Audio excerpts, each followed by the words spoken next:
변명을 하지 않았던 이정희 전 대표를 모시겠습니다.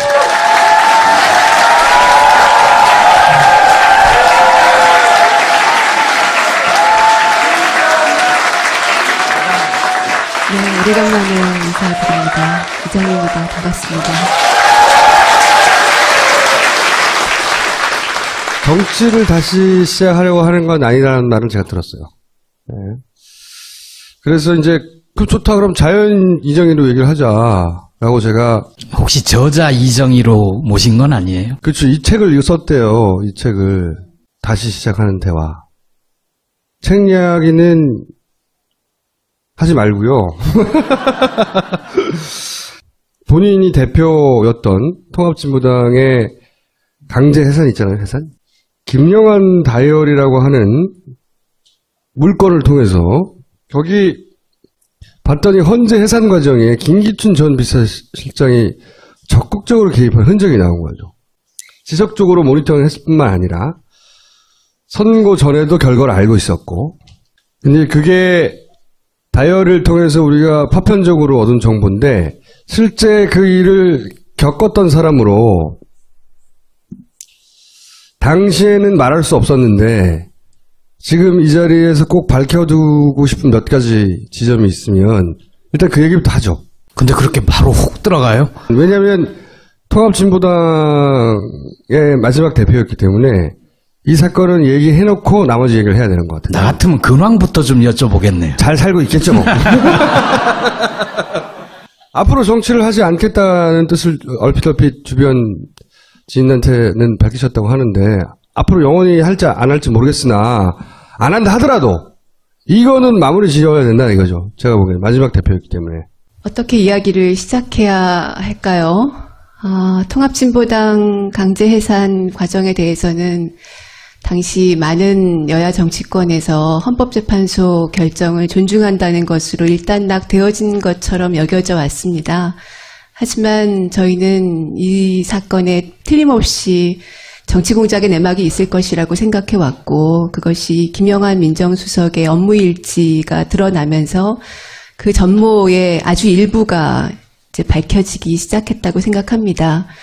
그리고 그 책임은 업무일지에서도 보이는 것처럼 박근혜 대통령과 김기춘 비서실장, 그리고 이들이 청와대를 정치공작의 컨트롤타워로 만들어서 가장 중요하게 통합진보당 해산을 추진했던, 그것으로 자신의 정권의 지지율을 높이려고 했던, 그리고 집권을 유지시키려고 했던 종북몰이가 바로 그 전모가 그 업무일지에 일단이 들어있다고 생각하고요.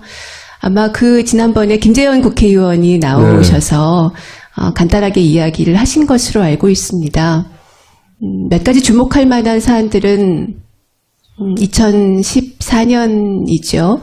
2014년 8월 25일에 대통령 주재 수석비서관 회의를 해서 내란음모 사건의 항소심 판결에서 내란음모 무죄, 아로는 없었다 이렇게 판결이 나오니까 헌법재판소에 정당해산을 청구했던 것이 이제 기초가 흔들리게 된 셈이 됐습니다.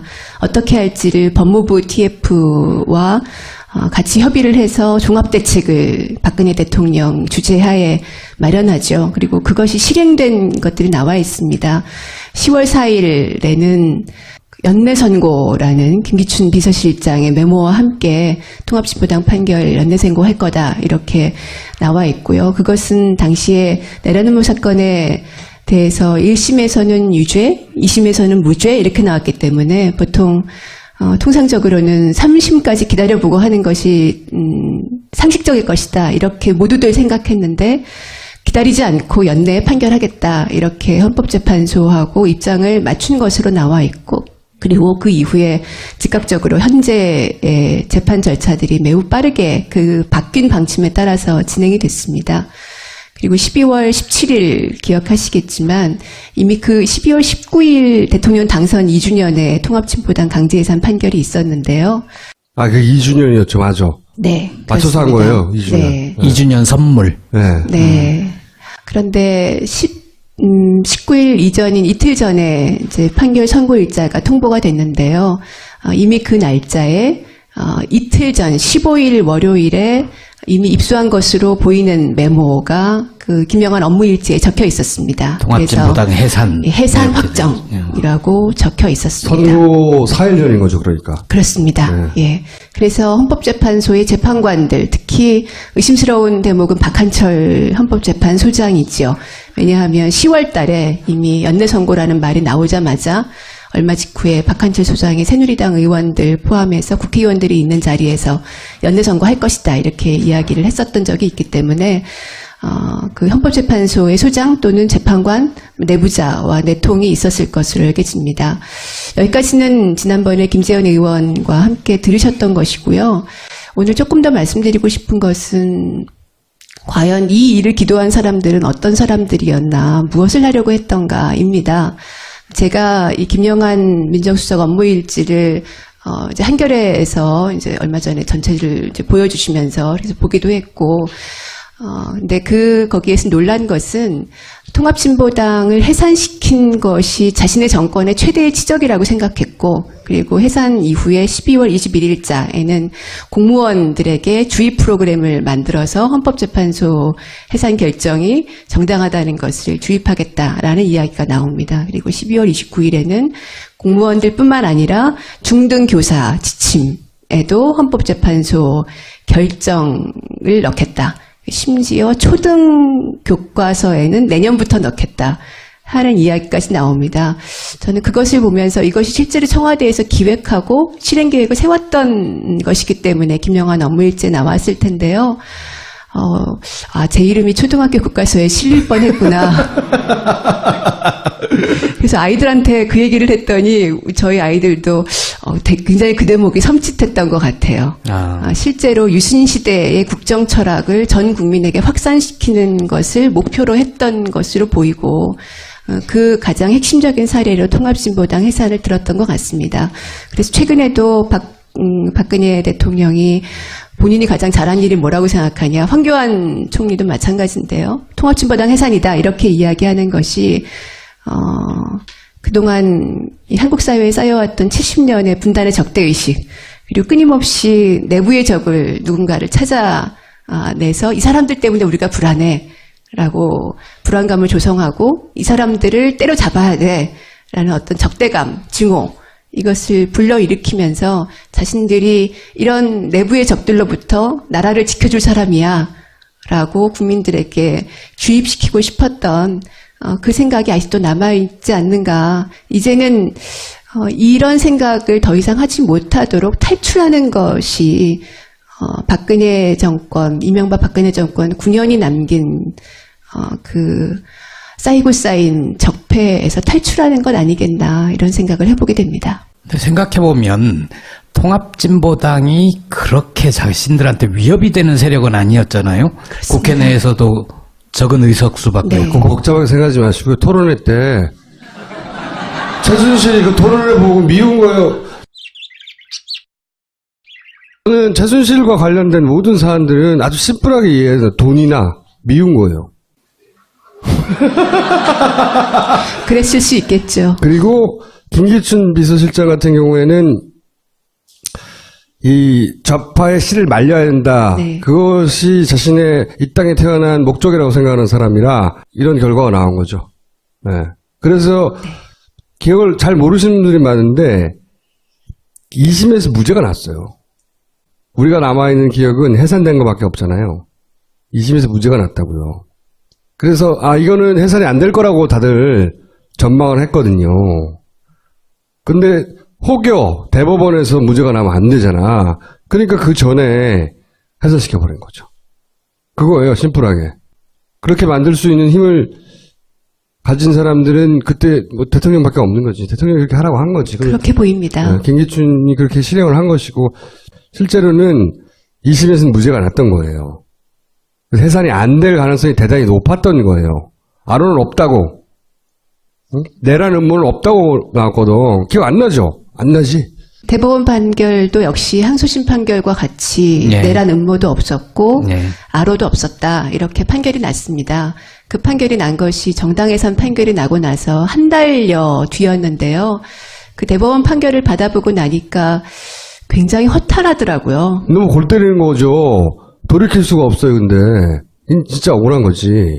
말도 안 되는 사건인 거예요. 이거는 통합진보당이 주장했던 정치적 지향에 내가 동의하고 안 하고의 문제가 아닌 거예요. 전혀. 자꾸만 통합진보당이 싫어, 이정현 싫어 앞 깔고 얘기하는데 상관없는 거야. 너가 싫다고 죽여야 되나? 아니잖아.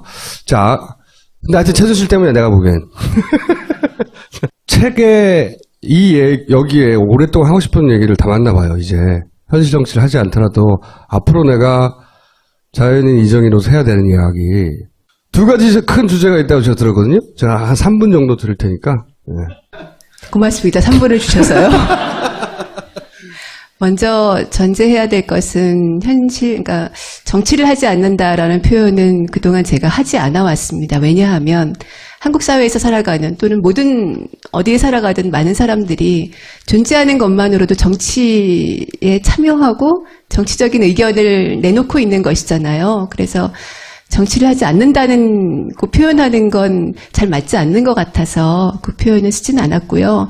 다만 이제 현실 정치라고 흔히들 뭐 직업적인 정치인들이 하는 것을 표현한다면 제가 그런 것을 지금 할 수 있는 일단 면목이 너무 없어서 너무 죄송스럽고 그래서 그런 일들은 잘 아마 지금 하지 않는다는 표현을 이제 해주신 걸로 보이고요.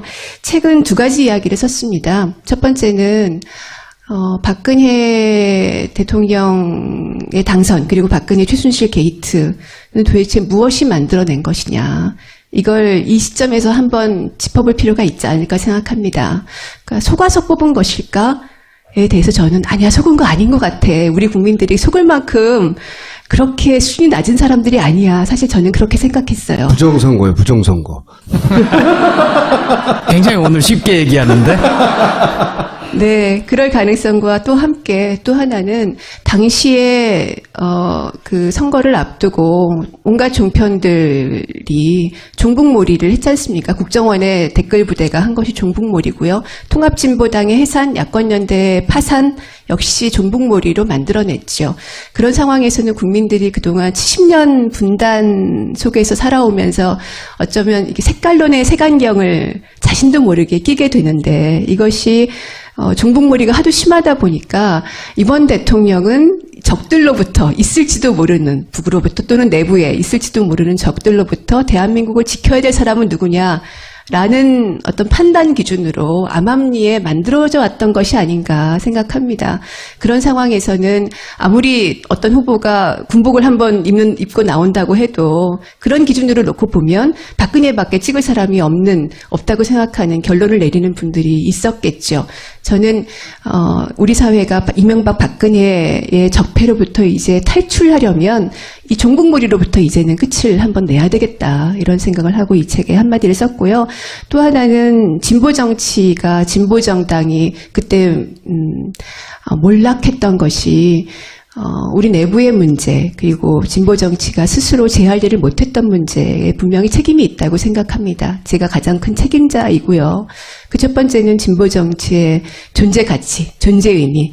이렇기 때문에 진보정당은 꼭 필요해. 어떤 특별한 유명한 정치인이 있지 않더라도 진보정당은 꼭 있어야 되겠어 라고 하는 것을 저희가 17년 진보정당을 하면서 제대로 국민 여러분께 말씀드렸던가.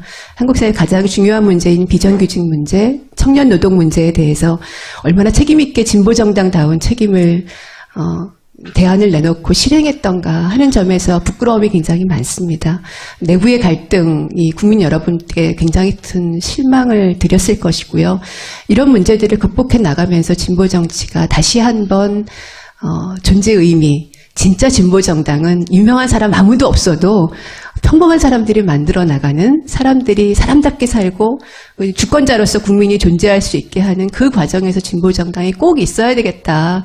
이것을 어떻게 만들어 나갈 것인지, 비정규직 문제, 청년 노동 문제를 어떻게 하면 풀어나갈 수 있을 것인지, 갈등을 어떻게 하면 줄이고 미래로 함께 나아갈 수 있을 것인지 이런 문제에 대해서 말씀을 드리고 대화를 나누고 싶어서 이 책을 썼습니다. 그 마지막은 촛불혁명의 주인공들에게 네. 이런 챕터던데 네, 네. 거기서 하고 싶으신 말씀은 어떤 거였어요?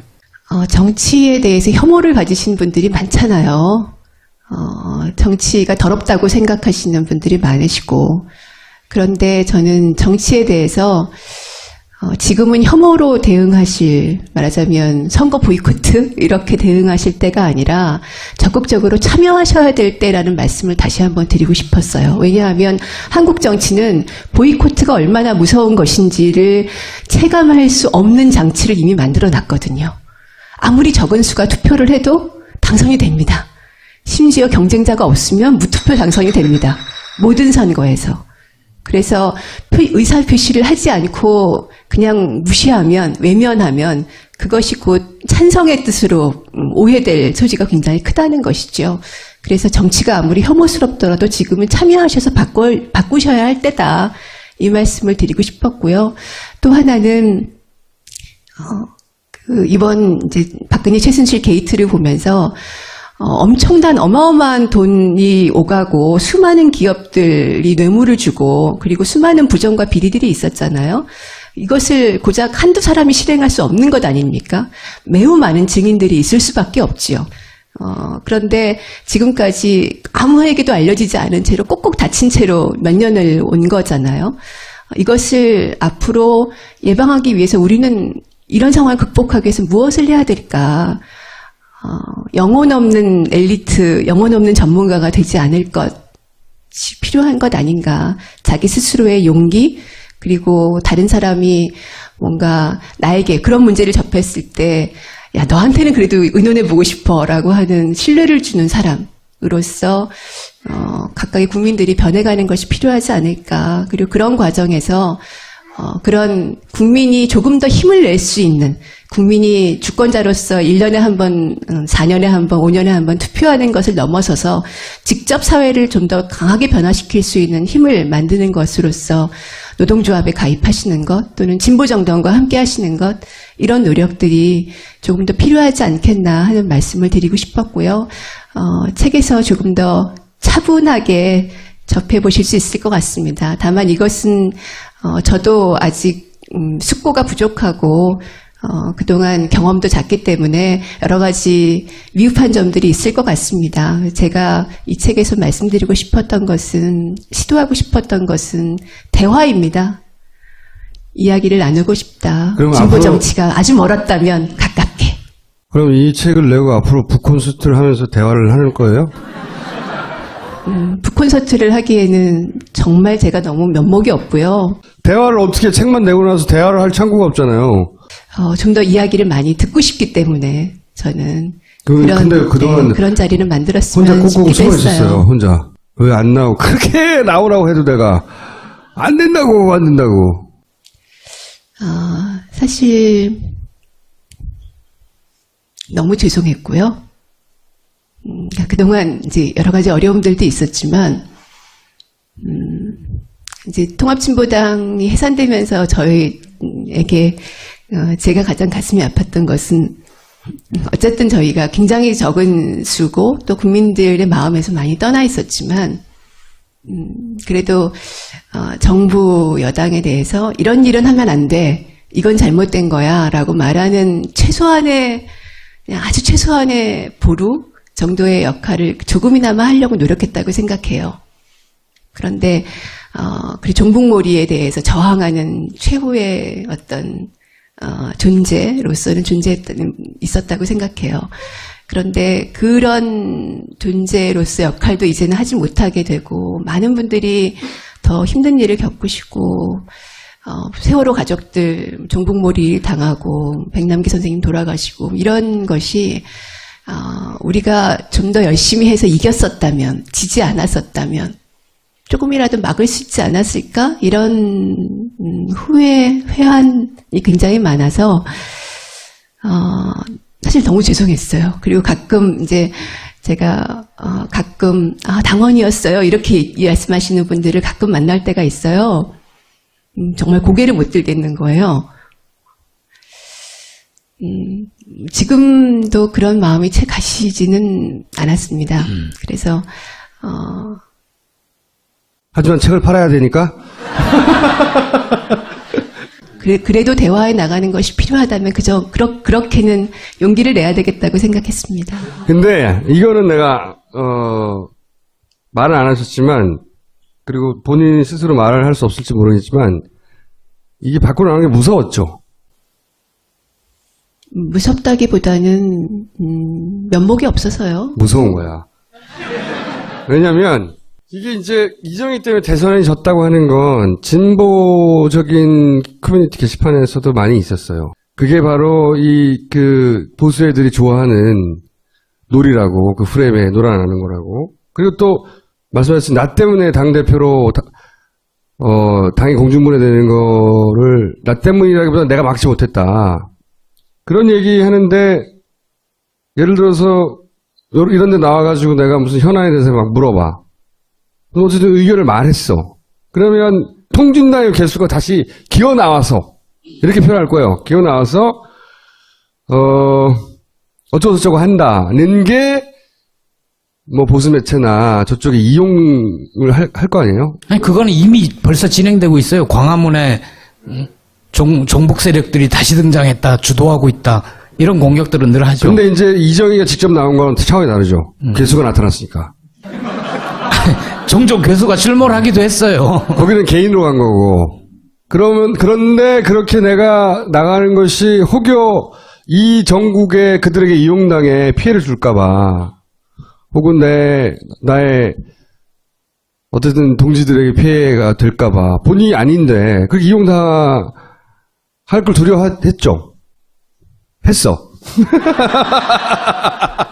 이 방송을 보고 적절하지 않은 타이밍이라든가 이 방송 때문에 결국 또 쟤네들이 통진당 개수를 길거리에 끌어내서 이용할 텐데 이 타이밍이 왜 나왔냐고 말할 사람도 있어. 하지만 그런 타이밍은 따로 없어 이제. 그리고 그런 소리를 하는 사람들이 바로 이 보수 프레임의 자양분이에요. 그걸 먹고 보수 프레임은 잘하는 거예요. 그 프레임 자체를 깨부시려고 하지 않고 그 안에서 조심하는 걸로 걔네를 이길 수 없다고 라고 내가 변명해놓고 삼성 이재용 부회장 영장이 청구됐잖아요. 네. 네. 이 영장은 당연히 발부되기를 모두가 바라요. 어떻게 전망하십니까? 그리고 왜 발부돼야 되죠? 법률가로서 얘기 한번 해주세요. 법률가로서. 법률가로서 말씀드리면 당연히 증거인멸의 우려죠. 이미 이제 삼성 내에서 증거인멸을 지시했다, 진행하고 있다는 것이 지난번 영장 처음 청구됐을 때도 특검에서 제시했던 것으로 알고 있고요. 그리고 그 이후에 증거인멸의 우려라는 것은 이재용 씨가 전체적으로 이 사건의 가장 중심에 있고, 그리고 삼성의 그 일을 담당했던 모든 사람들에 대해서 지휘 관계에 있기 때문에 그 말들을 맞출 가능성이 굉장히 높다는 이런 점에서 증거인멸의 우려는 그때도 지금도 상당히 높다고 볼 수 있겠고요. 지금 이제 영장을 발부한다는 의미는 아마 이런 것일 것 같습니다. 삼성은 지금까지 언제나 살아있는 권력이었죠. 정치 권력은 때로 없어져 가기도 했지만 박근혜도 지금 사라져가는 권력인 거잖아요. 하지만 삼성은 여전히 살아있는 권력이고 늘 헌법과 법률의 위에 있었죠. 필요하면 자기가 원하는 법을 만들어요. 그렇죠. 이 삼성도 헌법과 법률의 지배하에, 국민의 민주주의의 지배하에 있다는 것을 분명히 이야기하고, 그 최순실과 정유라에게 간 돈이 어디에서 나온 것이냐. 바로 국민들이 하청 노동자들이 실명해가면서 만든 삼성의 물건, 또 백혈병에 걸려가면서 만든 삼성의 물건, 그런 그 피와 땀에서 나온 것이잖아요. 그것이 수백억이 한 개인의 박근혜, 최순실, 정유라 그 개인의 이익을 위해서 갔다는 것은, 더군다나 삼성의 이재용의 경영권 승계 문제 때문에 그 대가로 갔다는 것은 굉장히 심각한 문제라고 보기 때문에 살아있는 권력에 대해서 단죄할 수 있어야 정말 사법권이 민주주의의 한 기둥으로서 존재하는 것이다라고 법률가로서 생각합니다. 영장은 그래서 발부될 것 같아요. 보세요. 저는 기각된다에 팔을 걸었거든요. 법률가들은 원래 예측을 잘 안 하는데요. 굳이 건다면 한 6대4 정도로 발부된다에 저는 걸어보겠습니다. 일단 헌재가 인용이 돼야 한다고 생각하는 건 너무 당연할 텐데 법률가로서 인용돼야 되는 이유를 한 번 말씀해 주시고 또 전망을 해주세요. 두 번째로.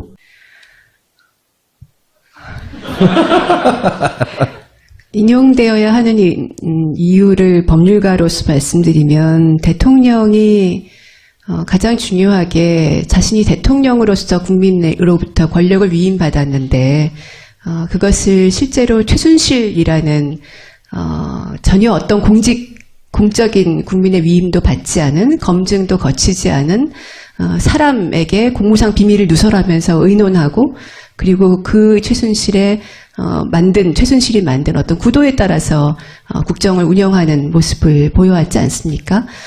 대통령으로 당선된 사람은 자기인데 다른 사람에게 권력을 사실상 위임한 것이나 마찬가지의 결과가 된 거죠. 이것이 국민주권주의의 위배고 국민들의 대통령 선거를 사실상 무력화시킨 것이라고 생각합니다. 그런 점에서 중대한 헌법 위반이 있고 이것은 이미 10월 25일이지요. 대통령 10월 26일인지 정확치 않은데요. 대통령이 스스로 최순실에게 여러 가지를 물어봤다 이렇게 자백한 것이잖아요. 그래서 이미 그 시점에 이 탄핵 이유는 확정됐고 탄핵은 인용되어야 되는 것으로 당연히 이미 결론은 내려졌다고 생각합니다.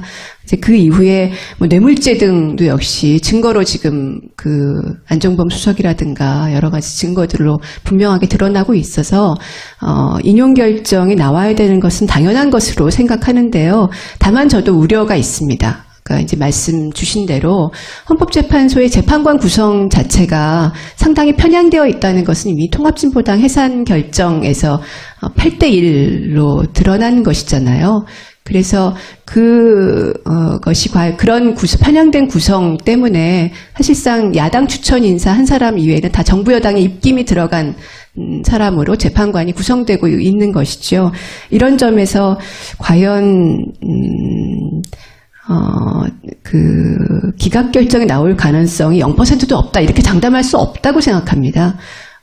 국민들께서 의사를 좀 더 정확하게 표명해 주시고 야당들도 역시 헌법재판소 결정에 대해서 승복하겠다라는 차원의 이야기가 아니라 헌법재판소가 분명히 어떤 결정을 내려야 되는지를 국민의 의사를 정확하게 전달하는 역할을 해야 된다고 생각하고 만약에 헌법재판소가 인용 결정을 내리지 않고 기각한다면 그것은 헌법재판소의 역할이 도대체 이런 일을 감당할 수 있는 기관이냐, 구성이 제대로 되어 있느냐, 헌법재판소한테 이런 걸 맡기지 말고 앞으로는 아예 대통령 국민소환제를 도입해야 되지 않겠느냐 하는 것으로 논의가 이어져야 한다고 저는 생각하고요.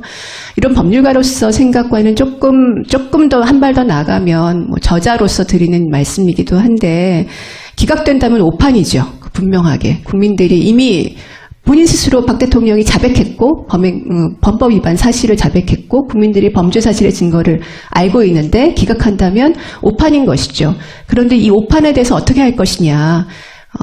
탄핵 절차라는 것은 국민들이 이미 정치적 판단을 내리고 이 대통령은 민주주의를 더 이상 끌어갈 수 없다고 생각하고 퇴진을 요구한 것입니다. 그 절차의 하나로 헌법재판소에 일을 하나 맡긴 거죠. 그런데 이 일을 제대로 하지 못했다는 거죠. 헌법재판소가. 그렇게 된다면 당연히 국민들로서는 원래 가지고 있던 요구를 계속 밀고 나갈 수밖에 없고 하나의 판결이나 또는 하나의 법률은 이 국민들이 민주주의를 위한 저항권 행사에서 가로막을 수 있는 것이 되지 못한다고 생각합니다. 국민들이 저항권 행사라는 것은 이미 87년 헌법이 만들어 놓은 4.19 혁명의 정신을 계승한다는 데서 이미 우리 헌법이 받아들이고 있는 것이거든요. 저는 그것이 바로 우리 국민들이 진보 정치와 함께 가져야 할 상상력이라고 생각합니다.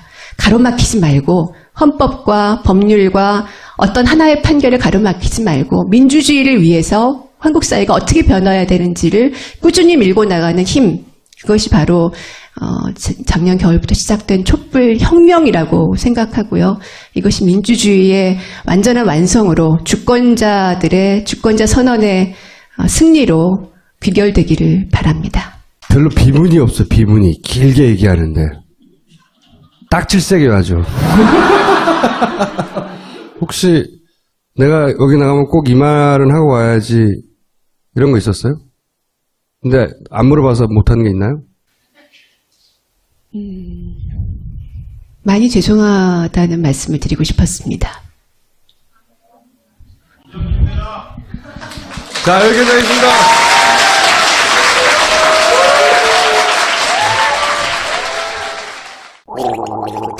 엄마, 가글 했는데 입에서 뭐가 나왔어. 그거 올리덴탈 체크 가글이라 그런겨. 지금 쓰고 있는 가글 사용 후 확인해 보셨나요? 무색소, 무알콜, 무계면 활성제의 올리덴탈 체크 가글은 쉽게 나온 입안의 이물질을 눈으로 확인할 수 있습니다. 딴지마켓에서 판매 중입니다. 야, 이 부장! 네가 부장이면 땅이야? 저 인간 저건 쟤 오늘도 술술 풀리고 안 먹고 회수 갔냐? 내일도 신체 상태로 출근하겠구만. 아유. 고려생활건강 술술 풀리고 음주전 한포가 당신을 지켜드립니다.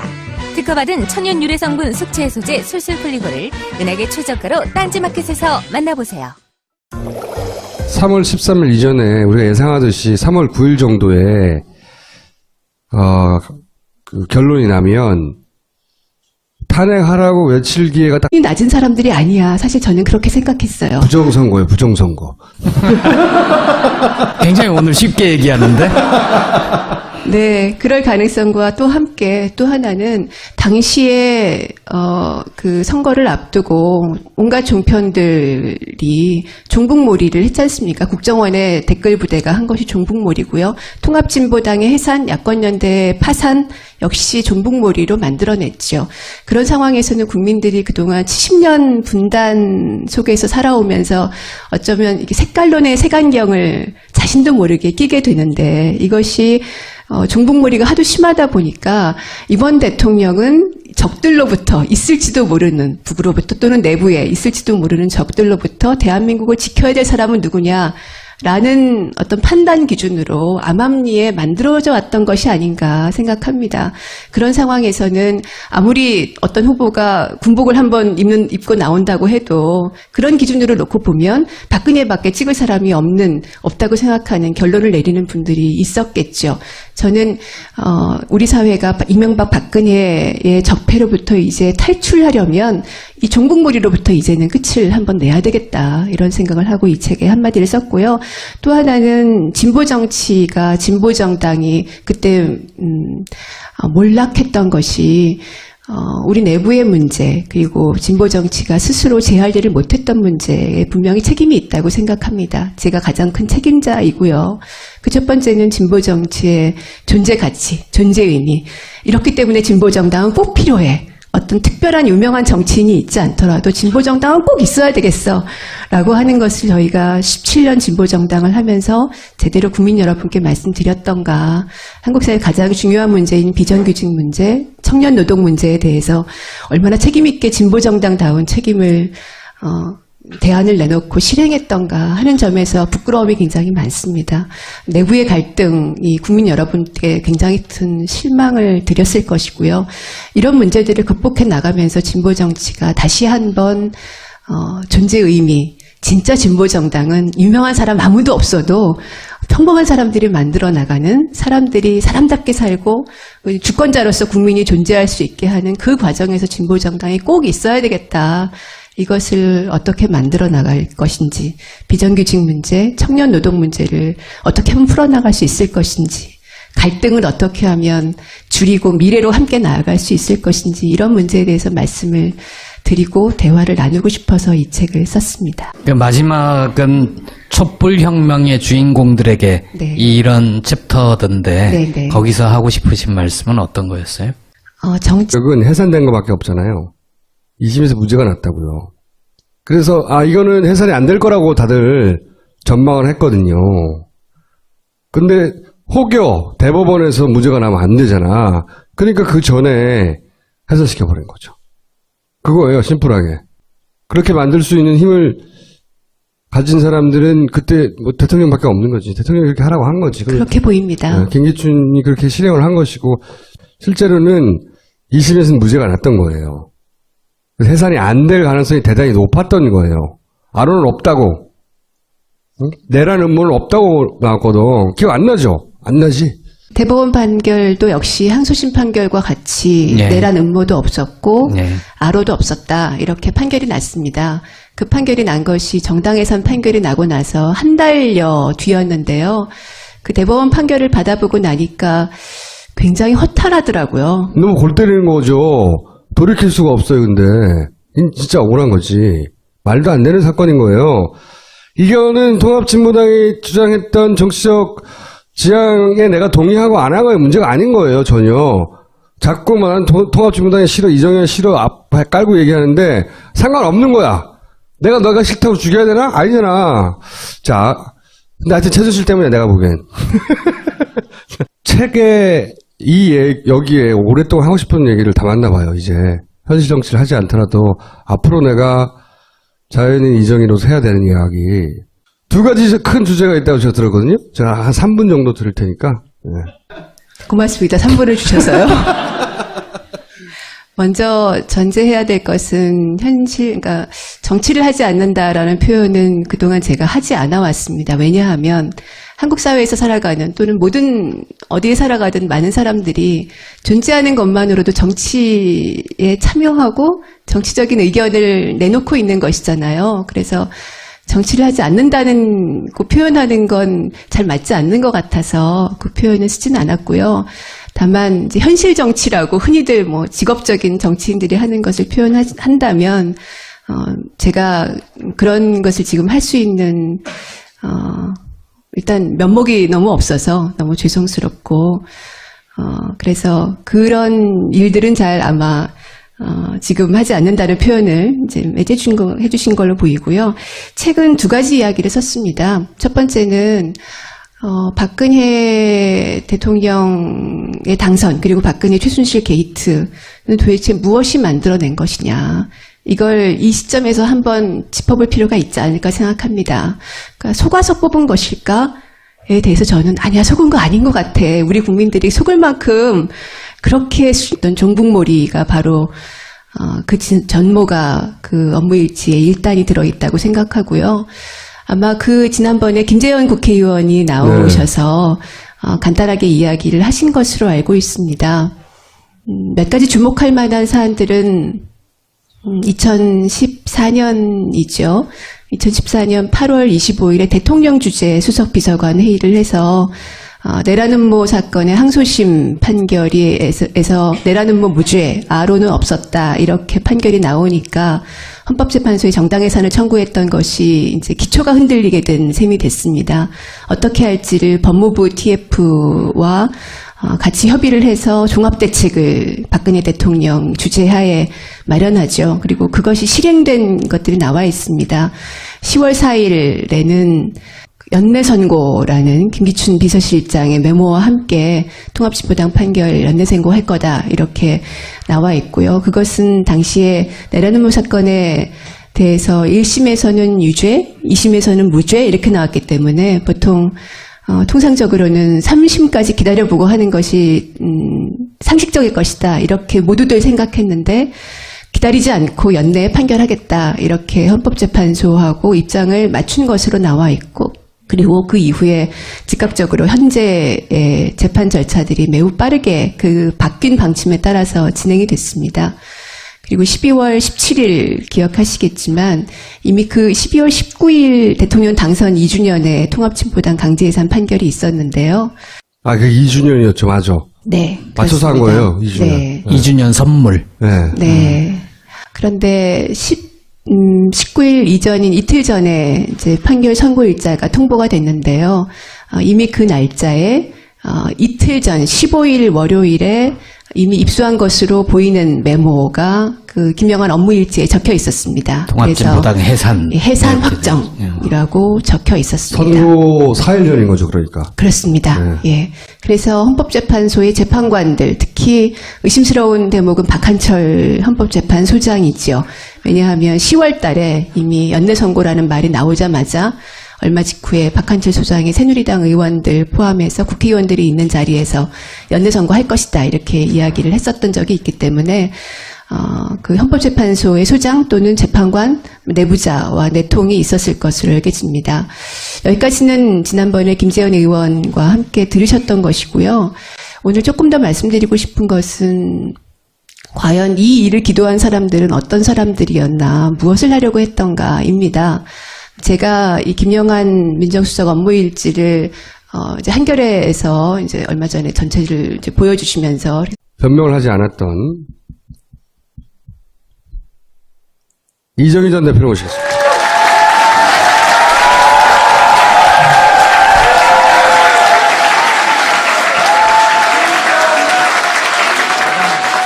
네, 오래간만에 인사드립니다. 이정희입니다. 반갑습니다.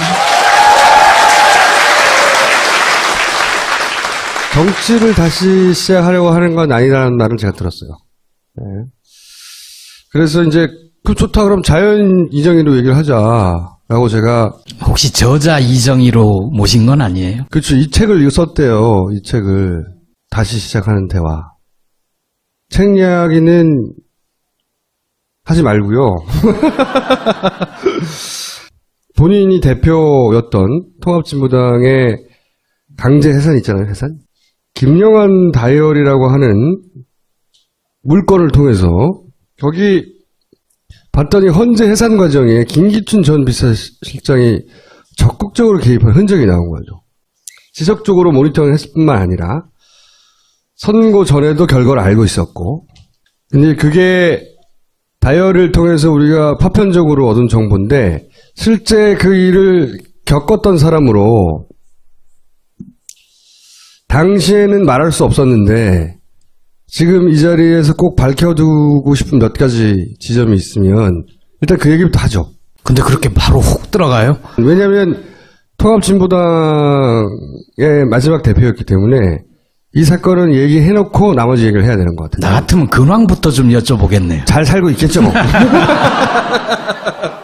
앞으로 정치를 하지 않겠다는 뜻을 얼핏 주변 지인한테는 밝히셨다고 하는데 앞으로 영원히 할지 안 할지 모르겠으나 안 한다 하더라도 이거는 마무리 지어야 된다 이거죠. 제가 보기엔 마지막 대표였기 때문에. 어떻게 이야기를 시작해야 할까요? 통합진보당 강제 해산 과정에 대해서는 당시 많은 여야 정치권에서 헌법재판소 결정을 존중한다는 것으로 일단락되어진 것처럼 여겨져 왔습니다. 하지만 저희는 이 사건에 틀림없이 정치공작의 내막이 있을 것이라고 생각해 왔고, 그것이 김영환 민정수석의 업무일지가 드러나면서 그 전모의 아주 일부가 이제 밝혀지기 시작했다고 생각합니다.